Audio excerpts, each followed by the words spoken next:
Panchayati Raj institutional diagnosis. రాజ్యాంగం పంచాయతీలకి హోదా ఇచ్చింది, కానీ జీవం పొయ్యాల్సింది మనమే. పంచాయతీలకు సరిపడా డబ్బు ఎందుకు ఉండట్లేదు? ప్రతి చిన్న పనికి పంచాయతీ ఎందుకు చూడాలి? ఎందుకు ప్రతి సమస్య ఎమ్మెల్యే దగ్గరికి ఎందుకు వెళ్ళాలి? సర్పంచ్ ఎన్నికవుతాడు, కానీ అధికారాలు వేరే చోట ఎందుకు ఉంటాయి? ఇవన్నీ ఆలోచిస్తేప్పుడు మాకు అర్థమైంది, సమస్య నిధుల కొరత మాత్రమే కాదు, సమస్య బాధ్యతల స్పష్టత లేకపోవడం.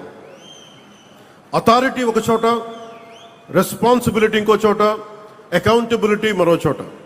ఈ మూడు విడిపోతే వ్యవస్థ బలహీనపడుతుంది. దీనినే బ్రోకెన్ గవర్నెన్స్ చైన్ అనొచ్చు.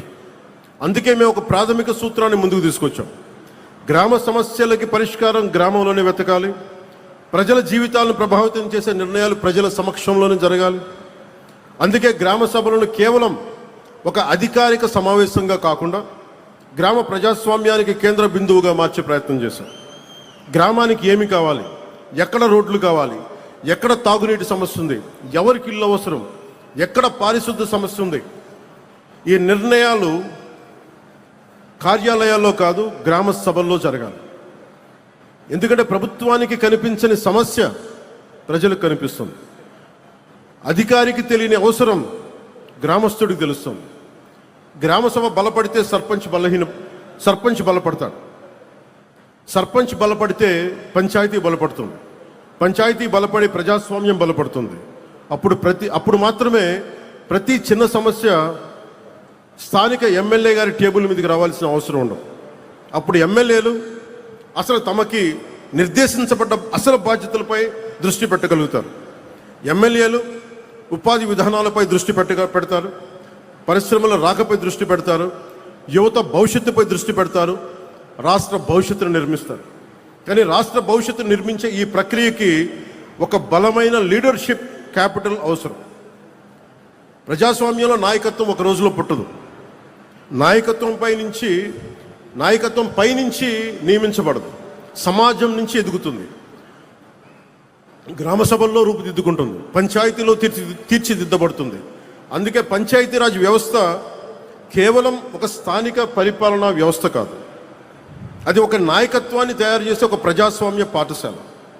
మన గౌరవ రాష్ట్రపతి శ్రీమతి ద్రౌపది ముర్ము గారు తన ప్రయాణం స్థానిక సంస్థల నుండి మొదలుపెట్టారు. ఒక నగర పంచాయతీ కౌన్సిలర్గా రాజకీయ ప్రయాణం మొదలుపెట్టారు. లీడర్షిప్ అనేది కేవలం ఒక రాజకీయ నాయకత్వం కాదు. డాక్టర్ ఏపీజే అబ్దుల్ కలాం నాయకుడు, ఒక సైంటిఫిక్ విభాగంలో అయిన నాయకులు, మనందరికీ గర్వించే ఎస్ఆర్ సెక్కిరణ్ గారు, అడ్మినిస్ట్రేటివ్ యాంగిల్ ఆయన ఒక నాయకులు, ఒక గొప్ప ఉపాధ్యాయుడు కూడా ఒక నాయకుడు, ఒక నిజాయితీ గల అధికారి ఒక నాయకుడు. మనకి పంచాయతీని బలోపేతం చేసే సర్పంచ్ కూడా ఒక బలమైన నాయకుడు. భారతదేశంలో మహిళా రాజకీయ నాయకత్వానికి అతిపెద్ద విశ్వవిద్యాలయం పంచాయతీరాజ్ వ్యవస్థ. 50% 50% మహిళా రిజర్వేషన్ ద్వారా వేలాది మహిళా నాయకులు ముందుకు వస్తూ ఉన్నారు. సెల్ఫ్ హెల్ప్ గ్రూప్స్ ద్వారా మహిళలు సామాజిక ఆర్థిక నాయకత్వాన్ని చేపడుతున్నారు. వెనుకబడిన వర్గాల నుంచి నాయకత్వం వస్తుంది, యువత నుంచి నాయకత్వం వస్తుంది. యువత రాజకీయాలకు రావాలని మనం చెబుతాం, కానీ యువత మొదటి అవకాశం గ్రామ స్థాయిలో అందిపుచ్చుకోవాలి, ముందుకు వచ్చి పోటీ చేయాలి. ఇది సోషల్ క్యాపిటల్, ఇది నేషనల్ బిల్డింగ్.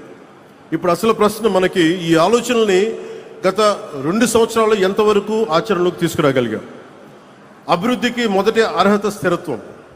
గత 2 సంవత్సరాల్లో ఆంధ్రప్రదేశ్లో ఏర్పడిన రాజకీయ స్థిరత్వం గ్రామాభివృద్ధికి బలమైన పునాది వేసింది. ఎన్డీఏ వాళ్ళ నిర్ణయాలతో స్పష్టత వచ్చింది, కేంద్ర రాష్ట్ర సమన్వయం బలపడింది.